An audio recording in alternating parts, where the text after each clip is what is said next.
ನಮಸ್ಕಾರ ವೀಕ್ಷಕರೇ. ಈ ವಿಡಿಯೋದಲ್ಲಿ ಸಿಂಹ ಮತ್ತು ಆಕಳ ಕಥೆಯೊಂದಿಗೆ ಕೆಲವು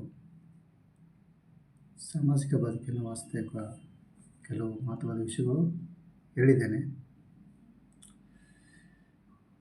ಜೀವನದಲ್ಲಿ ಯಾವತ್ತೂ ಅಹಂಕಾರ ಪಡಬಾರ್ದು, ಯಾವತ್ತೂ ಅಹಂಕಾರ ಇರಬಾರ್ದು. ಅಹಂಕಾರದ ಬದುಕು ಸರಿಯಿಲ್ಲ.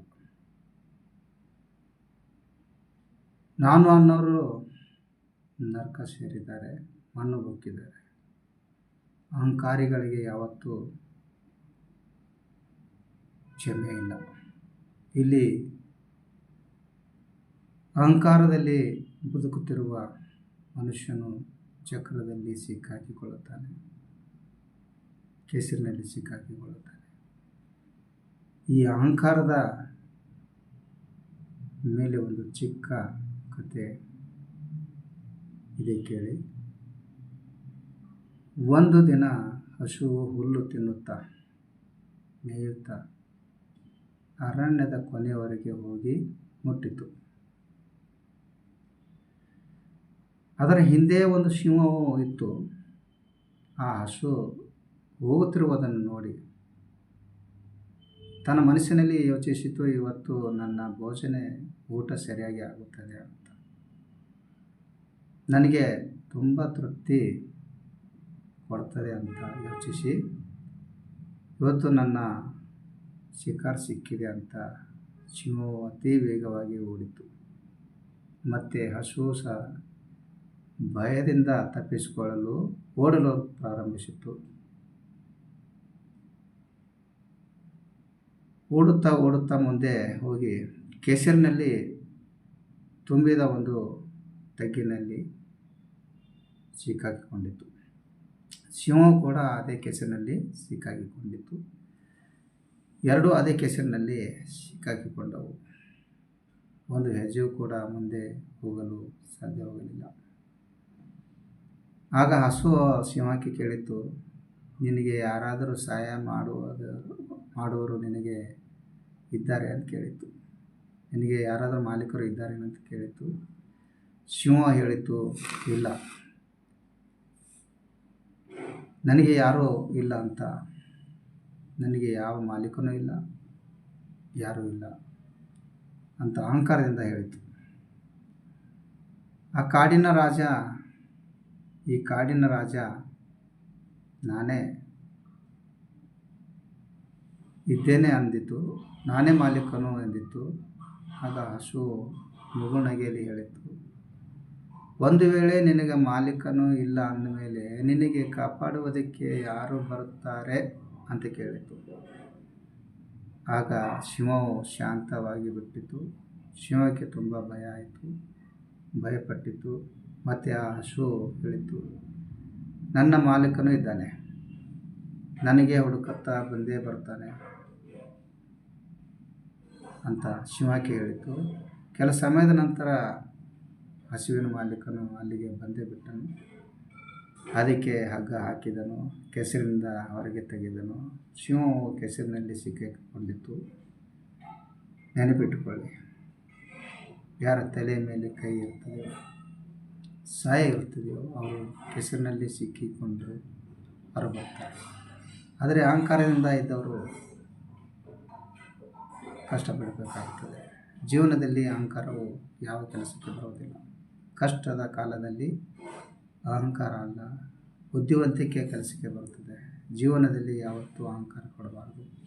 ಅಹಂಕಾರದ ಬದುಕು ಭಾಳಷ್ಟು ದಿನಗಳವರೆಗೆ ಇರುವುದಿಲ್ಲ. ನಯ ವಿನಯ ಪ್ರೀತಿಯಿಂದ ಸಂತೋಷದಿಂದ ಕಾಲ ಕಳೆಯಬೇಕು. ಇದುವೇ ನಿಜವಾದ ಜೀವನ. ಇಲ್ಲಿ ಸಮಾಜದಲ್ಲಿ ಯಾರ ಜೊತೆಗೆ ದ್ವೇಷ ಕಟ್ಟಿಕೊಂಡು ಏನು ಮಾಡಬೇಕಾಗಿದೆ? ಇನ್ನೊಬ್ಬರ ಬಗ್ಗೆ ಟೀಕೆ ಮಾಡಿ ಏನು ಮಾಡಬೇಕಾಗಿದೆ? ಏನು ಸಾಧಿಸುವುದಿದೆ? ಇರಷ್ಟು ದಿವಸ ಸಂತೋಷವಾಗಿ ನೆಮ್ಮದಿಯಾಗಿ ಇನ್ನೊಬ್ಬರ ಮನಸ್ಸಿಗೆ ನೋವು ಕೊಡದೆ ಚೆನ್ನಾಗಿ ಕೆಲಸ ಮಾಡಿಕೊಂಡು ಬದುಕಬೇಕು. ಎಲ್ಲರೊಂದಿಗೆ ಸಂತೋಷವಾಗಿ ಬದುಕುವುದೇ ಜೀವನದ ಸಾಧನೆ. ಸುಳ್ಳು ಹೇಳಿ ಸಾಧಿಸುವುದೇನಿದೆ, ಮೋಸ ಮಾಡಿ ಸಾಧಿಸುವುದೇನಿದೆ. ಅರಮನೆ ಆದರೇನು, ಗುಡಿಸಲು ಆದರೇನು, ಜೀವನ ನಡೆಸಲೇಬೇಕಲ್ಲ. ಜೀವನ, ಮಾನವನ ಜನ್ಮ ಶ್ರೇಷ್ಠ, ಅರಿತು ನಡೆಯಬೇಕು. ಜೀವನ ಬಲು ಚಿಕ್ಕದು, ತಿಳಿದು ಬದುಕು ನಡೆಸಬೇಕು. ಯಾರಿಗೂ ತೊಂದರೆ ಕೊಡದೆ, ಹಿಂಸೆ ಪಡದೆ, ಯಾರಿಗೂ ದುಃಖ ಕೊಡುವುದರಲ್ಲಿ ನಿಮ್ಮ ಸಮಯ ಹಾಳು ಮಾಡಬೇಡಿ. ಎಲ್ಲರೊಂದಿಗೆ ನೆಮ್ಮದಿಯಿಂದ ಸಂತೋಷದಿಂದ ಜೀವನ ಸಾಗಿಸಿ ಕಣ್ಣೀರು ಬರುವಂಥ ಕಣ್ಣೀರು ಒರೆಸುವಂಥ ಕೆಲಸ ಮಾಡಿ. ಆದರೆ ಕಣ್ಣೀರು ಬರೆಸುವಂಥ ಕೆಲಸ ಮಾಡಬೇಡಿ. ಬೇರೆಯವರ ಕಷ್ಟ ನೋಡಿ ಮನಸ್ಸಿನಲ್ಲಿ ಸಂತೋಷ ಪಡಬೇಡಿ. ಎಲ್ಲ ಸಮಯ ಒಂದೇ ಆಗಿರಲ್ಲ, ಸಮಯ ಬದಲಾಗುತ್ತಿರುತ್ತದೆ. ಯಾರಿಗೂ ದುಃಖ ಕೊಡಬೇಡಿ. ಇದರ ಬದಲಾಗಿ ಯಾರಿಗಾದರೂ ಸಹಾಯ ಮಾಡಿ. ಹಸಿದವರಿಗೆ ಊಟ ಹಾಕಿ, ನೀರಡಿಸಿದವರಿಗೆ ಒಂದು ಗ್ಲಾಸ್ ನೀರು ಕೊಡಿ. ಕಷ್ಟ ಅಂತ ನೊಂದು ಬಂದವರಿಗೆ ನಿಮ್ಮ ಕೈಲಾದಷ್ಟು ಸಹಾಯ ಮಾಡಿ. ಉಪಕಾರ ಮಾಡುವ ಗುಣ ಬೆಳೆಸಿಕೊಳ್ಳಿ. ಇದು ನಿಮಗೆ ಅಲ್ಲದೆ ನಿಮ್ಮ ಮಕ್ಕಳಿಗೂ ಆಶೀರ್ವಾದ ತಟ್ಟುತ್ತದೆ. ಎಲ್ಲವೂ ನಿಮ್ಮ ಹತ್ತಿರವೇ ಇದೆ. ಆ ಭಗವಂತನು ನಿಮ್ಮ ನಿಯತ್ತು, ನಿಮ್ಮ ಕರ್ಮ, ನಿಮ್ಮ ಗುಣ, ನಿಮ್ಮ ಸ್ವಭಾವ, ನಿಮ್ಮ ವಿಚಾರ ಎಲ್ಲವೂ ಸರಿಯಾಗಿದ್ದರೆ, ನೀವು ಮಾಡುವ ಕರ್ಮಗಳು ಸರಿಯಾಗಿದ್ದರೆ ನೀವು ದೇವರ ಪೂಜೆ ಮಾಡುವುದು ಅವಶ್ಯಕತೆ ಇಲ್ಲ. ನೀವೇ ದೊಡ್ಡ ವ್ಯಕ್ತಿಯಾಗಿ ಆಗುತ್ತೀರಿ. ಹಿಂದೆ ಕೆಲವರಲ್ಲಿ ಇಂಥ ಗುಣಗಳು ಇದ್ದುದಕ್ಕಾಗಿಯೇ ಅವರೆಲ್ಲರೂ ದೊಡ್ಡವರಾಗಿದ್ದಾರೆ, ದೇವರಾಗಿದ್ದಾರೆ. ದಾನ ಧರ್ಮ, ಉಪಕಾರ, ಕರುಣೆ, ಸಹಾಯ ಮಾಡೋ ಗುಣ ಇವೆಲ್ಲ ಇರಬೇಕು. ಅಂದಾಗ ಮಾತ್ರ ಈ ಮನುಷ್ಯನು ನೆಮ್ಮದಿಯಿಂದ ಜೀವನ ಸಾಗಿಸಬಹುದು. ನೀವು ಹೇಗೆ ಇರುತ್ತೀರೋ, ನೀವು ಹೇಗೆ ನಡೆದುಕೊಳ್ಳುತ್ತೀರೋ, ನೀವು ಏನು ಕೊಡ್ತೀರೋ ಅದೇ ವಾಪಸ್ ಹಿಂತಿರುಗಿ ಬರ್ತದೆ.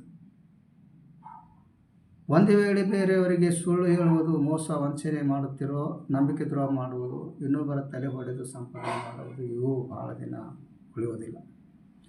ಇವೆಲ್ಲವೂ ನೀವು ಸಾಲ ಪಡೆದಂತೆ. ಇವು ಯಾವತ್ತೂ ಸಾಲ ಮುಕ್ತ ಆಗಲ್ಲ, ಸಾಲ ಮಾಫಿ ಆಗಲ್ಲ. ಇವೆಲ್ಲವೂ ಹಿಂತಿರುಗಿ ಬರ್ತಾವೆ.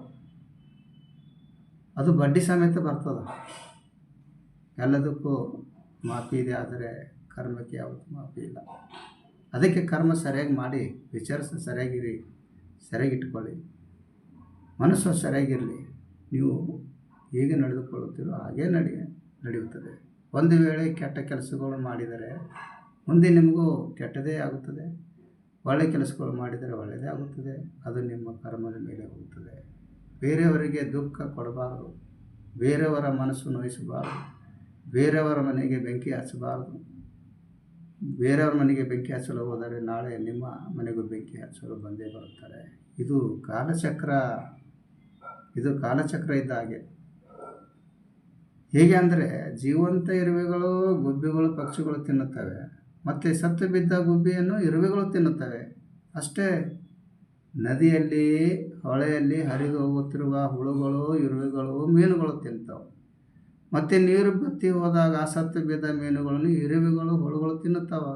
ಇದು ಕಾಲಚಕ್ರ. ಇಲ್ಲಿ ಪ್ರತಿಯೊಬ್ಬರಿಗೂ ಕಾಲಚಕ್ರ ಸಿಗುತ್ತದೆ, ಕಾಲಾವಕಾಶ ಸಿಗುತ್ತದೆ. ಪ್ರತಿಯೊಬ್ಬರ ಅವರವರು ಮಾಡಿದ ಕರ್ಮದ ಪ್ರತಿಫಲ ಅವರೇ ಅನುಭವಿಸುತ್ತಾರೆ.